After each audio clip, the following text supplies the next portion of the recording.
गुरुर्विष्णुः गुरुर्देवो महेश्वरः गुरुः साक्षात् परं ब्रह्म तस्मै श्रीगुरवे नमः। श्रुतिस्मृतिपुराणानाम् आलयं करुणालयं नमामि भगवत्पादशङ्करं लोकशङ्करं शङ्कराचार्यं केशवं बादरायणं सूत्रभाष्यकृतौ वन्दे भगवन्तौ पुनः पुनः। नमामि गौडपादं च शङ्करं श्रीसुरेश्वरं स्वामिनं सच्चिदानन्दमिन्द्रं तं ज्ञानरूपिणे। So this point we have discussed aviveka mithyajnana. Mithyajnana is adhyasa, same as adhyasa. So mithyajnana is due to aviveka. When we said this, some people interpreted that aviveka is a substance. Due to that substance modifies into the adhyasa. They told adhyasa is a product. Adhyasa is a product. And it is one thing is adhyasa is something substantial, something solid. Jagat is something solid, something substantial, and this substantial is produced by the modification of some substance, a material. In this, two things. One we yesterday discussed. I add one more today. One, what we discussed is the way they look at the world. The mistake lies in the standpoint they take in looking at the world, in watching the world. They take the world from the standpoint of sense organs. If you look at the world from the standpoint of sense organs, and also as a person who is a part of the world. See, you are an individual with your body, mind and sense organs, and you are a part of the world. As a person using the sense organs and mind, as a one who is a part of the world, when you look at the world looks something substantial. Just as when you were in dream looked substantially, solidly present. Okay. Dream world, dream objects were solidly present. But when you wake up means what? When you take the standpoint of a Sakshi, who looks at the state as a whole, from that standpoint, dream is nothing but an experience alone, a thought alone, and even that is inseparable from the Sakshi. So the one mistake we have discussed already yesterday in detail they made is the very standpoint they took in looking at the world. They looked at the world from the sense organs, and time and space is not properly understood. They took the worldly objects existing in space and time. See what appears. Looks like solid, substantial, three-dimensional. I think modern language, let us say. It looks like solid, substantial or three-dimensional, whatever you call. What looks three-dimensional? In fact, the modern paintings, you see how the modern paintings, modern science, technology and modern paintings are helping us to understand Vedanta much better, helping us to understand the Mithyatvam of the world. Modern paintings, I see, modern means there is another name. Earlier days, modern painting means they put something and then they do, they put some colors and you can imagine anything in it. I am not talking that modern. I don't know what name they give you. These modern paintings I am seeing only on Facebook only these days. These days I am seeing on Facebook, and that fellow takes a pen or pencil and right in front of you, as you are seeing, within few minutes he draws the whole thing. And he draws it in such a way, oh, just a minute, this is irritating to me, this cloth. Probably you feel my sound is also getting disturbed. Now it's okay. When they paint on the screen on the Facebook, so you see them after the picture is done. You see it is a three-dimensional. The picture, it is simply painting, but you look, there is a distance also. You see them. Here is a person. He has got a. Generally, you see this length and width of your face, but you can see this depth also. This depth also, this much, that you have your ear is here and the face is here. You see there is a distance between nose and ear. This distance also you can see there in the picture, in the Facebook. And there is another person behind. You can see them, how he is behind and front. Three-dimensional it looks. Three-dimensional means what? Time and space is also included. That's what we meant it. When you include the time and place as a part of the world, it looks three-dimensional, it looks solid, it looks real. Now, three-dimensionality can only be an appearance. Modern paintings on the Facebook show you very clearly how the world is only an appearance. Even the so-called three-dimensionality also an appearance. It is not a solid object. It only can appear that way. Okay, I think more and more modern science is coming. I don't know why Hindus are unnecessarily remaining more and more foolish. Modern science and technology is not destroying. If you Hindu culture and even karma kanda rituals, yesterday I was talking to somebody, and then he did the same thing. He says he has to do puja and rudrabhishekam, and during this lockdown I am doing. So earlier, you see, for Naivedyam, there was a difficulty. How will you give Naivedyam? Wife has to do muddy, that wear the muddy clothes and cook, and until the Naivedyam is over, she can't do anything, she can't go and touch other things. Nowadays it is so easy. You have got electric cookers and all things, you can put it there and it will be ready and you can do. Nowadays, the technology and things have made you so easy, you can follow all your muddies. And even in Jnana Yoga, even in understanding Vedanta also, your modern paintings are giving you how the three-dimensional are only appearances, they are not objects. Okay. I think we don't know how to use the modern. We can only complain the modern, and then we just distance ourselves from Hinduism. Distance ourselves. I think it is more to do with our slavery rather than technology. I feel technology itself is not against our religion and our culture and Vedanta. In fact, Vivekananda told, Hindus have not paid attention to what Vivekananda told. I feel even Vivekananda is hijacked by this Nehru type of thinking, secularist fellows. Vivekananda told modern science, Hinduism doesn't have to worry about modern science. In fact, more and more the science is developing, only our religion is getting confirmed.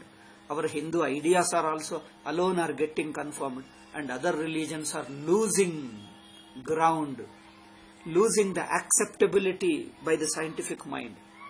But I tell you, we have reversed. There is no person who is more utter foolish than Hindus.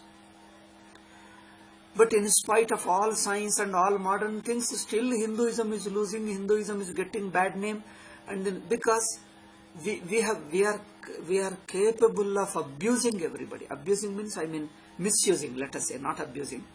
We are capable of misusing science, misusing Vivekananda's expressions. Vivekananda told science is more coming to our rescue. More and more science is developing, Hinduism gets confirmed. But in fact, all Vivekananda has used by secularists against Hinduism only. So neither Vivekananda became popular nor Hinduism became strong. Ultimately, Hinduism become helpless, shall I say? The helpless, wretched, useless majority. Okay. You know what is majority means? Most weak, helpless, useless is called majority. Majority got a new what you say, connotation these days. We got such a very fun connotation. Majority means useless fellows, nobody cares for them, is worse than. Generally, minority are told that they are suffering, they are not taken care of. Oh, whenever we say minority, oh, they must be suffering, we feel. But in India, it is totally reverse. Minority can dominate, control, threaten, frighten, take the law into his hands. He can beat the police and he can be a great man. He can beat the police and he can abuse the Prime Minister. He can abuse the law openly and he can be a great man. He will get honor and respect for him. Okay. Because we have lost always. We lost our own achara, madi, everything. First thing is, we start, Hindus have got only funny thing. They look at ourselves from enemy standpoint. They use all enemies' argument against themselves. Christian missionaries only used argument, still they were doubtful whether they could defeat Hinduism and destroy Hinduism. But they only thought it, they only planned it, still they were doubtful. Abba, Hinduism is so strong, it may not be easy for us to subjugate it and destroy it and wipe out. But Hindus made it successful.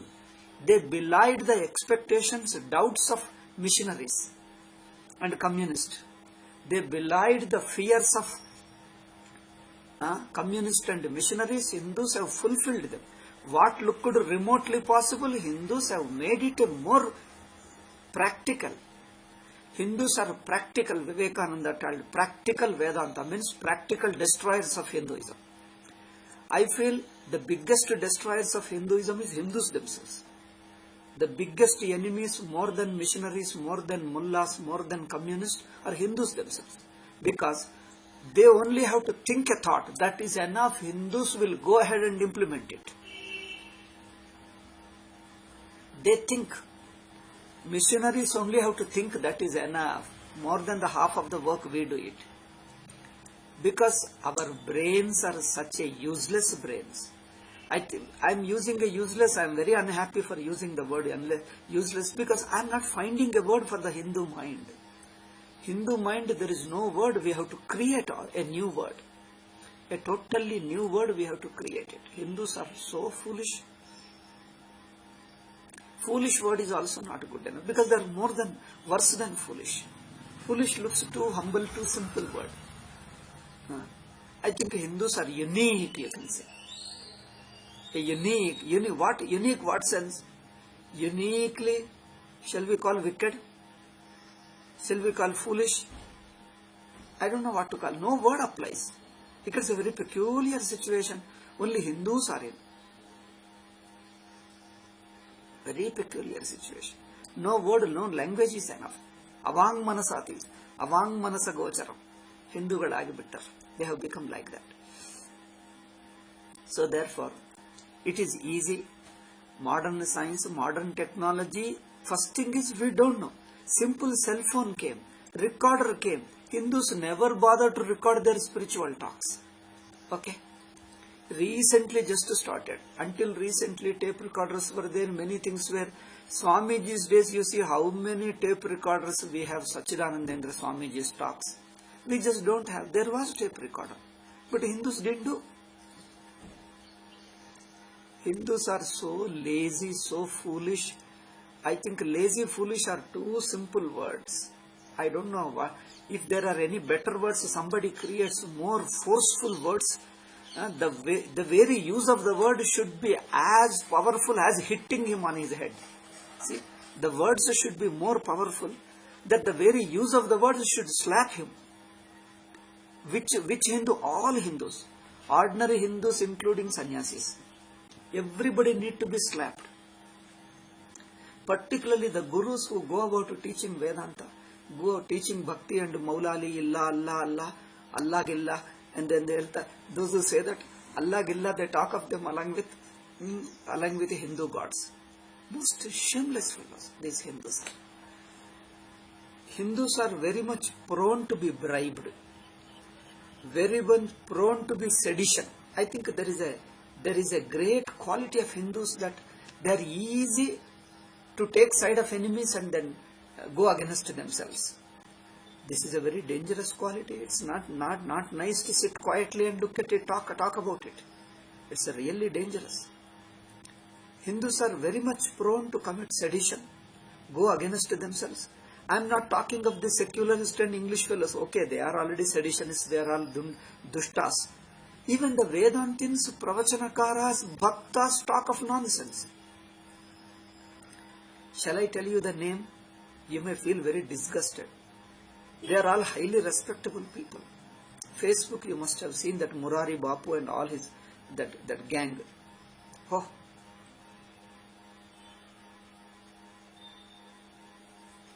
He has a very good name. Should I tell you all the background? I don't want to tell you. I met him, so all the thing I don't want to tell you. But anyway, so it looks that in the direct live talk, it looks as if I am indulging in criticism of others. So I'll restrict, control it, and then stop. But you see, you're seeing the one and other, one after the other. It goes on, goes on. There is a big organization in India. It was in the name of Hinduism. Later they declared we are not Hindus. So shameless people. Shameless is the smallest word.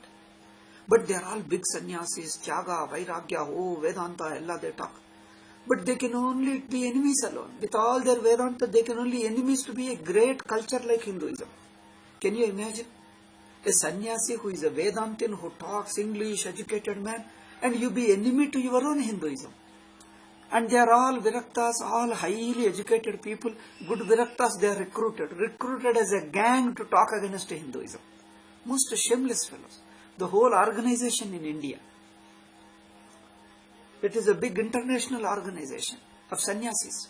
It is a purely sannyasi organization. Well known to all. But most shameless people they are.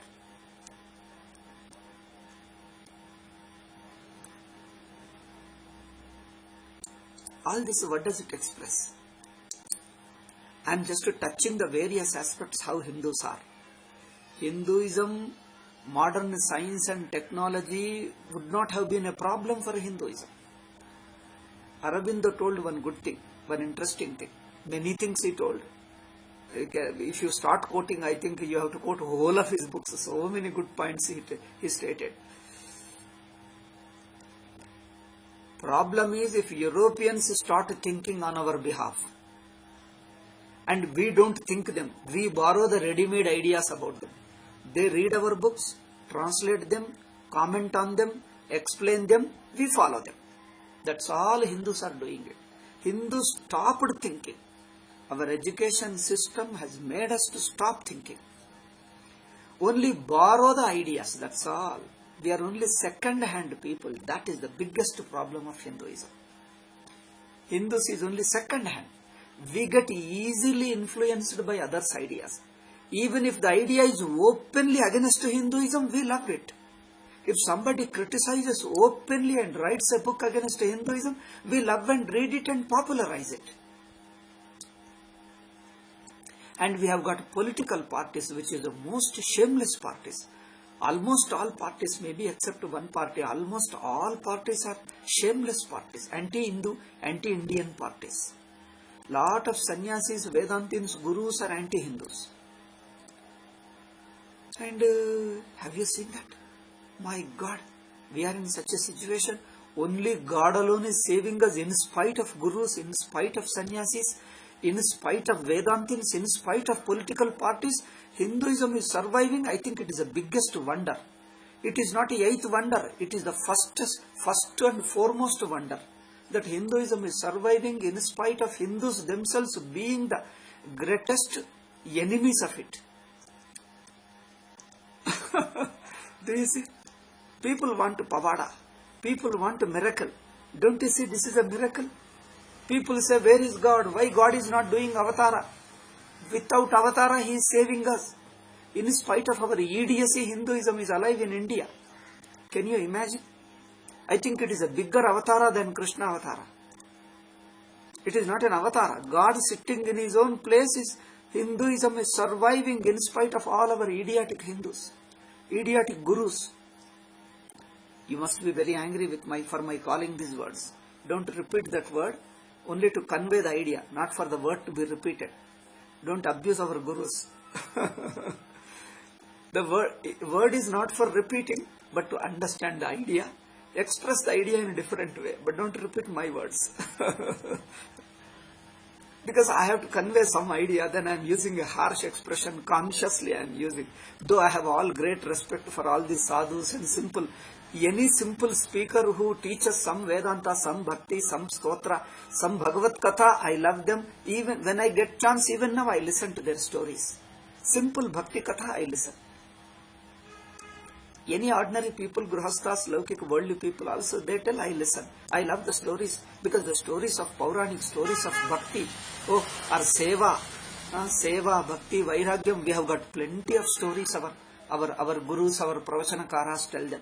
Those stories are really beautiful, really great. I love them, I listen to them. But there is something. I tell this because we have to address here. These problems we have to address.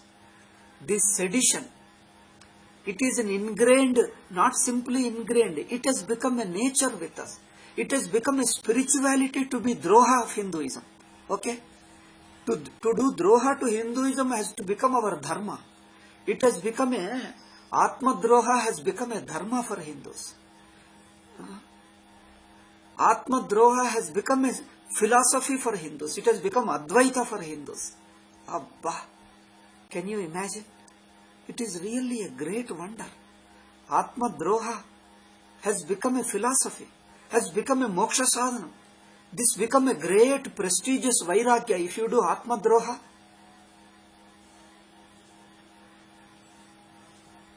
If you say our Hindu gurus are beyond Hinduism, Hindu gurus are beyond Hinduism, it is a great prestige.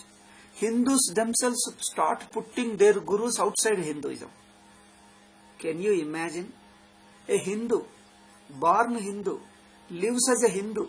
He puts his gurus only outside of Hinduism. He pushes him outside Hinduism. They call Ramana Maharshi outside Hinduism. They call Ramakrishna, they push him, they ban him from Hinduism. They put Sai Baba, ban him out of Hinduism. And then what remains in Hinduism? Tell me.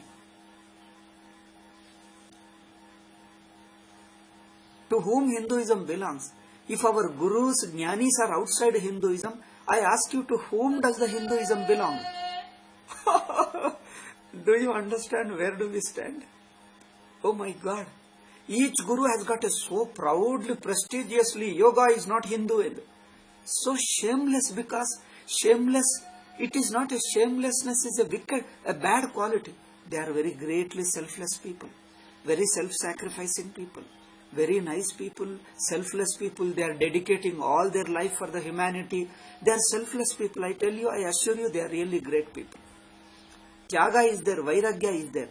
But they have included unconsciously Atma droha, Hindu droha as a part of spirituality. Calling yoga is not Hindu has become a yoga. See, doing droha has become yoga for us. Doing droha has become Adhyatmika for us. And it has become an Adhyatmika sadhana. Hindu droha has become Adhyatmika sadhana for Hindus, Hindu gurus. Can you imagine? Oh my God, I don't know what to say. It has become a spiritual sadhana. Tomorrow there will be a shloka, there will be a stotra. There will be a probably stotra of our gurus that he is not a Hindu, therefore they write a shloka.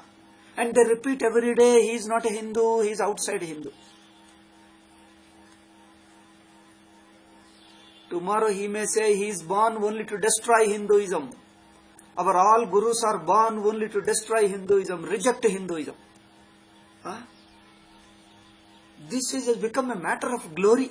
Sahasranama. I think in future, in the Sahasranamas, they will include who rejected Hinduism. Andre Hindu Mata Dveshine Namaha, Hindu Mata Nirakaranaya Namaha, Nirakarishne Namaha, Nirakarine Namaha. In Sahasra Namas, they include that those who reject Hinduism is a great man, avarge namaskara. It is not far. It may come any day, tomorrow only.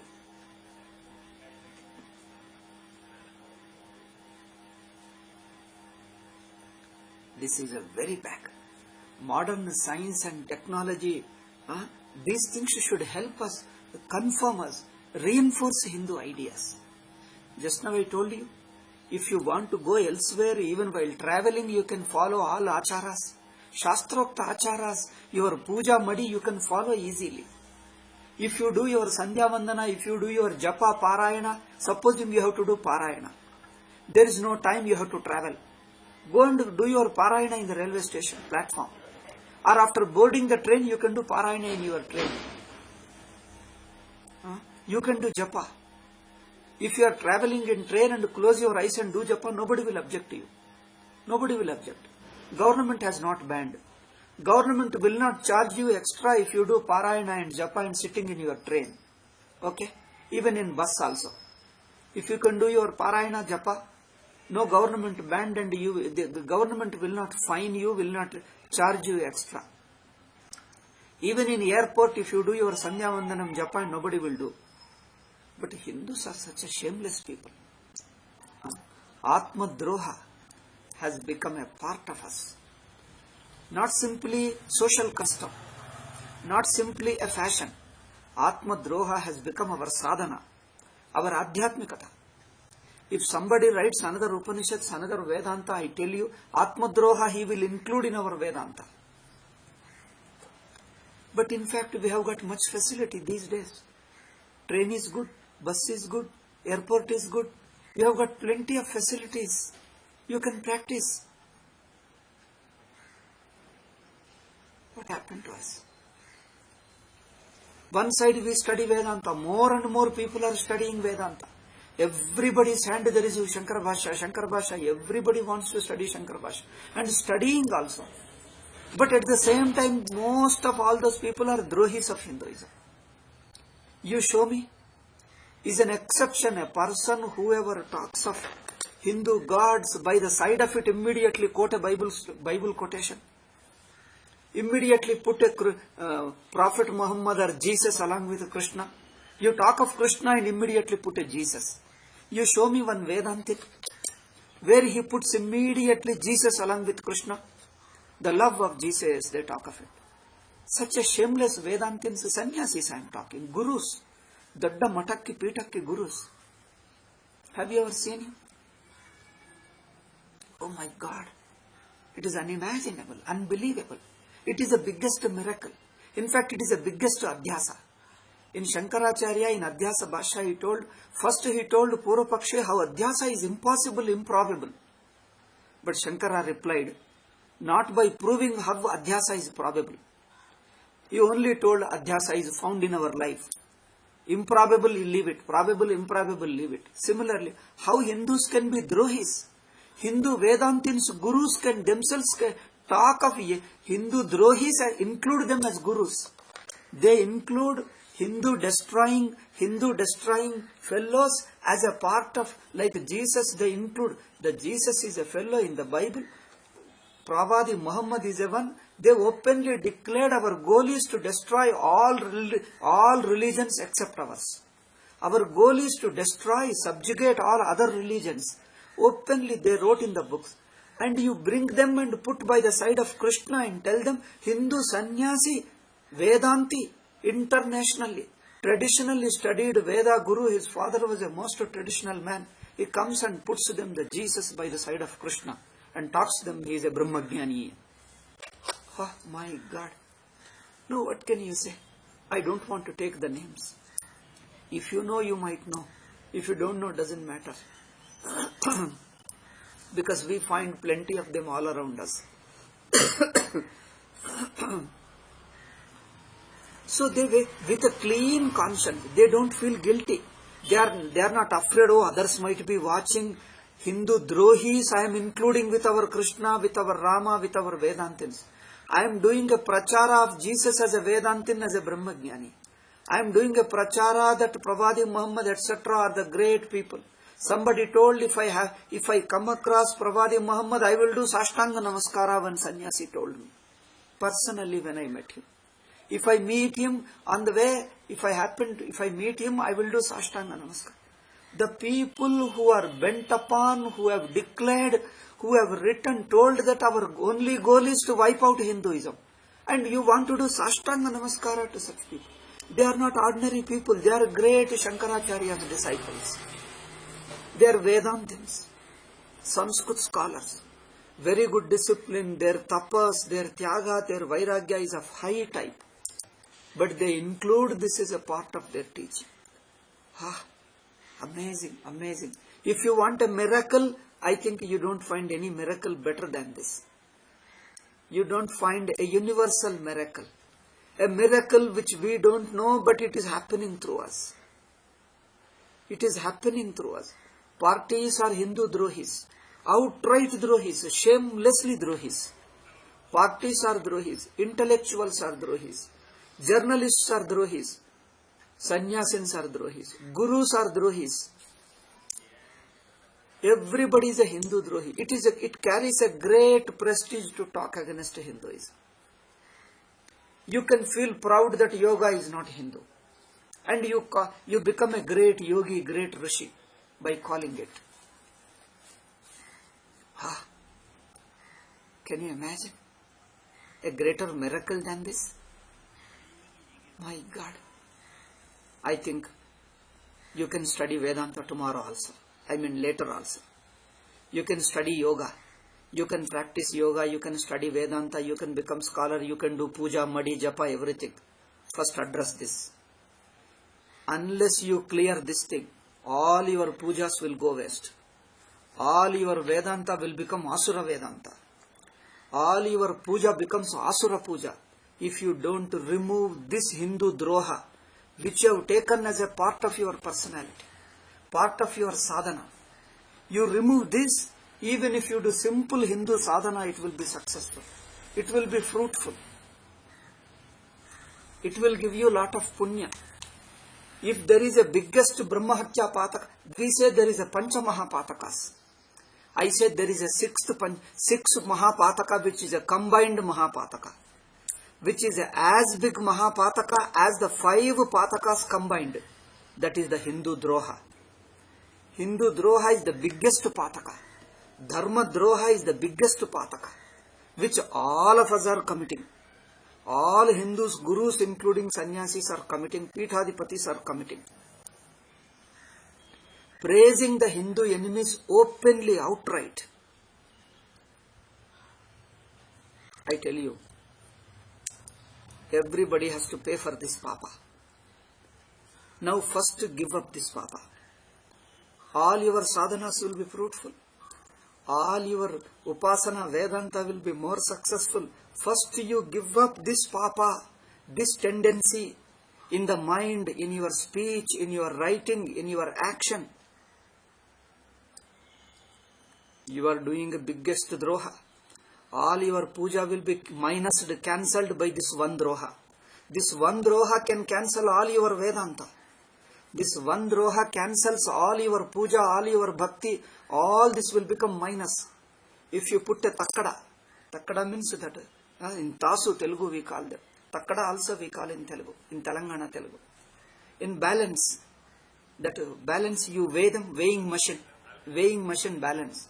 You put all your puja, all your parayana, all your bhakti, all your yoga sadhanas in one what you call plate, and put your one Hindu droha in another plate. Putting all Hindu drohis equal to Hindu gurus. Calling two things, calling all religions are same, and putting all Hindu drohis, the founders of those religions, as equal to Krishna, equal to Rama, equal to Rishis.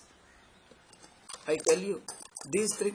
And if somebody said it, if some Guru, some Swami said it due to some reason, some apatkala, and making it as a, now his followers make an ashrama in his name, run a big organization, international organization in his name, and then later they make it as a principle, they make it as a siddhanta. Takkadi in Kannada, takkada in Telugu. In Telangana Telugu we call it takkada. Takkadi in Kannada, I understand. In Andhra people, in Andhra Pradesh there are 2 states now. Most of the people don't know or they forget it. Telangana and Andhra. So in Andhra they call trasu or tasu. Tasu they call. In Telangana we call takkada. In Karnataka, in Kannada they call it takkadi. Okay? Takkadi means that balance. Tasu in Telugu. So if you put them in one plate, all your puja, your bhakti, your sadhana in one side, and these two mistakes of all religions are same, and the founders of those religions, their propagators of those religions are equal to gurus and all. And try to put our Hindu gurus outside Hinduism. Hindus gurus also claim that we are outside Hinduism. So these 3 mistakes, 2 to 3 mistakes, are really minusing all your sadhanas. Because this is the biggest sedition, biggest dharma droha, dharmapachara. It is a biggest aparada, mataparaj, apachara. So they are unconsciously, consciously, knowingly, unknowingly, they are just undermining very Hinduism, destroying Hinduism, and misleading the whole Hindu society. Our books and our pravachanas, everything is filled with droha. That's why Hindus are tortured, exploited, killed. Our temples are even now broken. Aurangzeb is not gone. Aurangzeb is not an old historical person. Historical means gone, outdated. He is not outdated. He is alive now. He is kicking and alive even now. Law cannot arrest him. Gajni Goris are alive now. Right now they are alive and moving around you, in front of you. You can't arrest him, you can't take action against him. As you could do very little, as you could do nothing against Aurangzeb and Gori and Gajni and Saint Xavier and all those people. They are alive even now. Okay? The police goes against you. The politicians talk against you. Journalists talk against you. Who are the Hindus alone? Hindu journalist, Hindu police. You just say something, immediately will arrest you. Because we have legalized, we have included Hindu droha as a part of Hindu dharma. Okay? Swadharma, in those days, Swadharma was emphasized. We would talk of Swadharma is more important. Okay? Swadharma was emphasized. For sake of Swadharma, for sake of Satya, Harishchandra sacrificed his life. Pandavas lost kingdom for sake of Satya. Ramachandra, just to obey his father, to make his father's words truthful, he left his kingdom, with his wife and thing, everything, he lived in forest like sadhus. Living the Gedda Gensu, living the forest fruit and etc. No house to live, living in the forest. Very hard life he did it. He sacrificed, people followed Swadharma. During British period, many people died. Aurangzeb, cut him into pieces with his saw. Saw, you imagine? Gargasa, the saw. Telugunalli rampam. With that saw, one Sikh saint was cut into pieces, a living person. Aurangzeb made it. Shah Jahan made it. Our Hindu ancestral gurus have sacrificed themselves to protect Hinduism. When they were forced, when they were asked to become Muslims, Christians, they refused to become. Families were ruined, families were on streets, people were tortured. They sacrificed, they wanted to protect Hinduism. Hindu Dharma is great as God himself, I tell you. Hindu Dharma is equal to God, as great as the Brahman himself. Upanishad is as great as Paramatma. Hindu Dharma is as great as Paramatma. They lived like that. They sacrificed. They lost property. They lived a very miserable life from day to day, moment to moment. They have no food to eat. They were not well, sick people, body is weak, wife is one side, children is another side. They got sold, do you know that? Unable to pay jizya, they got sold themselves. They sold children, they sold themselves to be able to pay jizya. But they did not yield. They did not become Muslims. They remained Hindus. By selling themselves, they remained Hindus. Modern Hindus, modern Hindu gurus have legitimized droha, Hindu droha. It is a totally reverse thing, surprising thing, shocking, surprising. If it shocks you, if it surprises you, if it moves your heart, if it makes you really shameless, you are become a real Hindu. So earlier they told Swadharma is important. I say, there is a total opposite dharma to this Swadharma. Hindu Droha has replaced Swadharma. Okay? Now we have to reverse it. We have to wipe out this Hindu Droha. I am addressing all gurus, sannyasis, everybody including Peethadipatis. Commonest man, educated, journalist, police, bureaucrats, educated people, politicians, parties. Everybody. Even in organizations, sannyasi organizations, big. They are all sannyasis, talk big. They are great and respectable to us, seeing their vairagyam, their tyaga, their sadhana. In all respects, they are very puja. They are really puja. They are respectable to us. Even to me, they are respectable.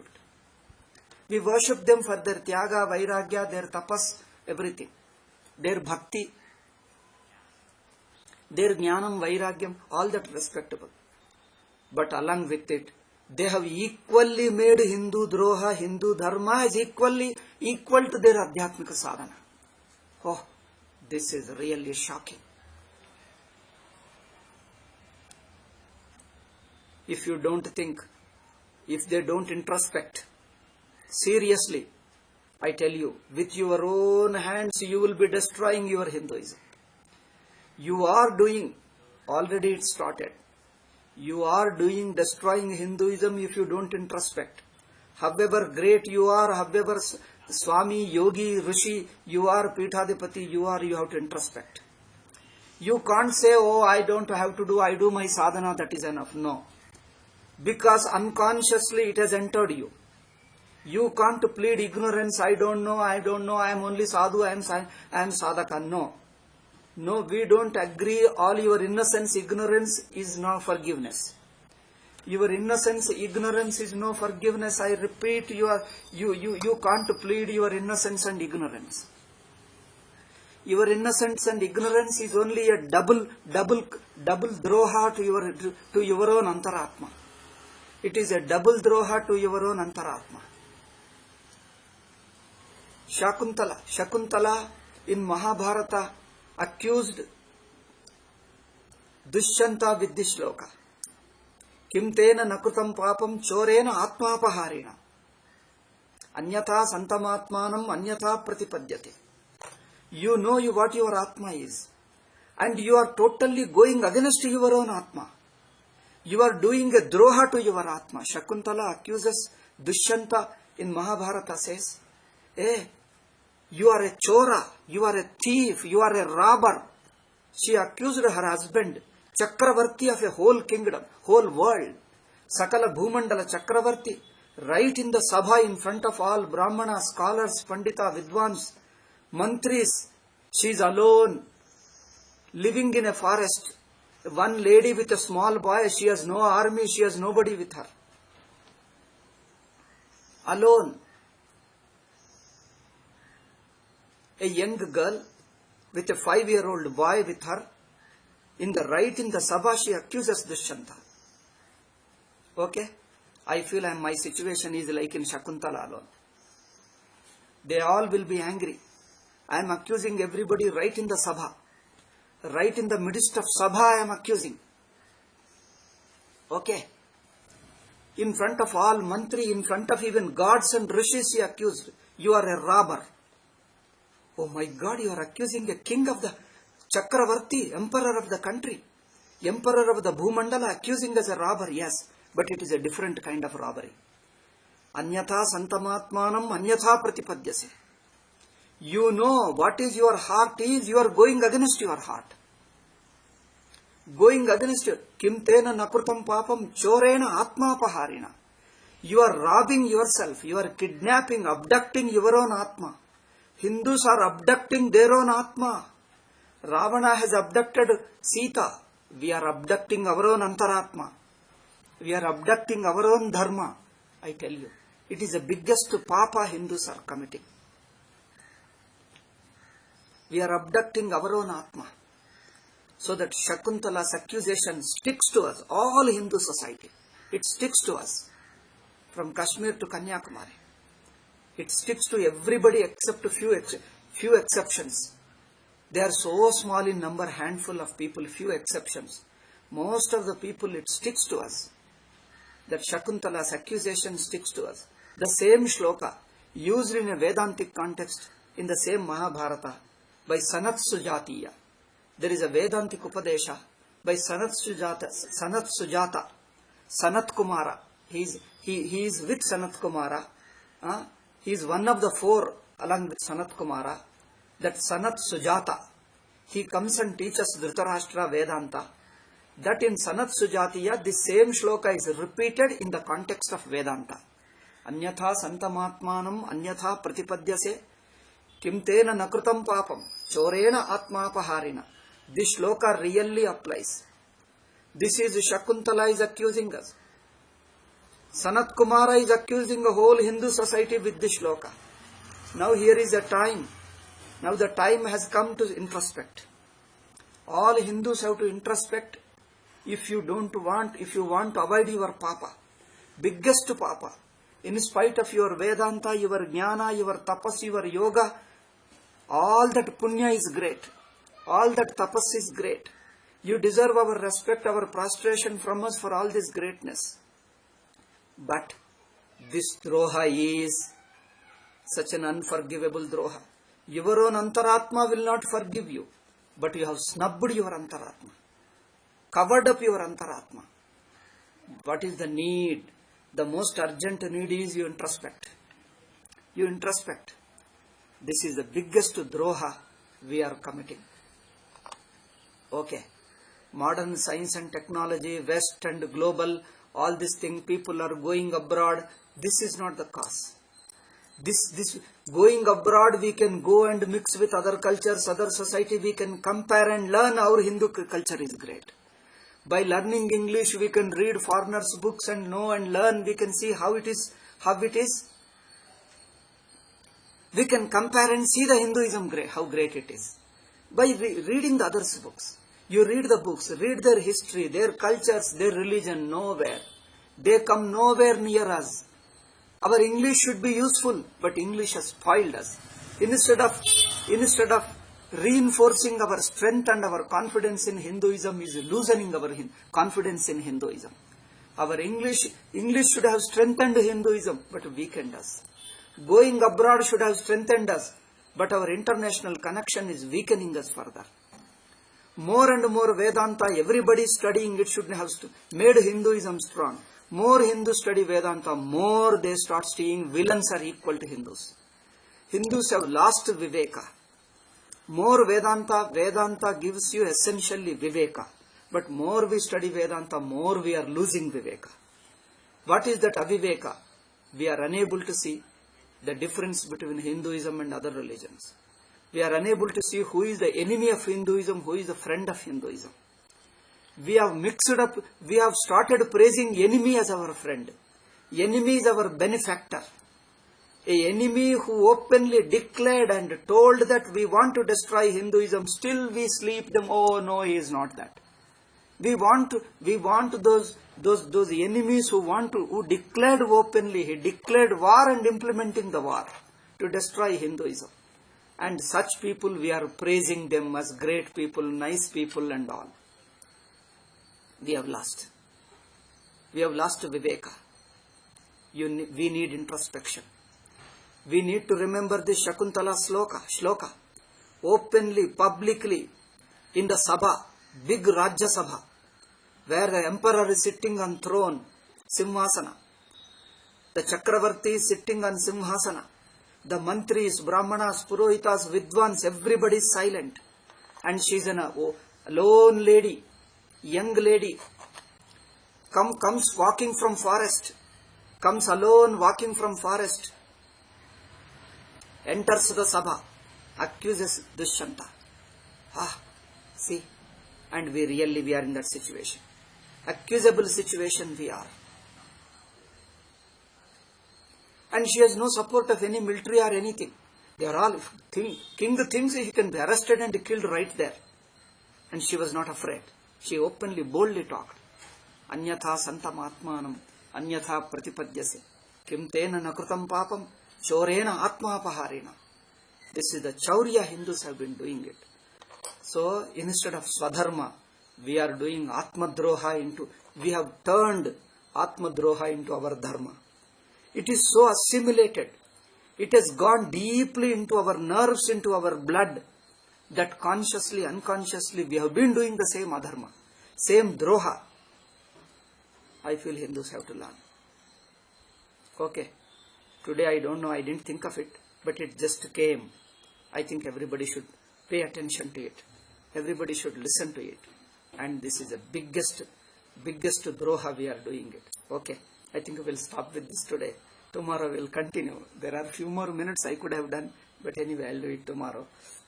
So only thing I wanted to say, that first we were talking about, I'll just touch the topic and continue tomorrow. How the Jagat, to understand Adhyasa, some people started imagining a material Karana. Why material Karana? Because our understanding of the world, we take it as a substantial and real. Though modern science is helping, modern paintings help you, it looks three-dimensional, though it is not. Jagat is not three-dimensional, means Jagat is only a Nama Rupa, it is only appearance. But we take it to be something substantial and solid. Try to imagine a real one. We miss it because we are unable to include Deshakala into the world. Along with Deshakala, Jagat is only appearance. Along with the three-dimensional, even if it is three-dimensional, it is only appearance. Three-dimension also pratitika. It is only pratiti. It is only a thought. Jagat is not really existing. It is only appearing to our anubhava. This is the point we have to discuss. We will continue it tomorrow. Om Shanti Shanti Shanti. Harihi Om Shri Gurubhyo Namaha. Harihi Om Tat Sat.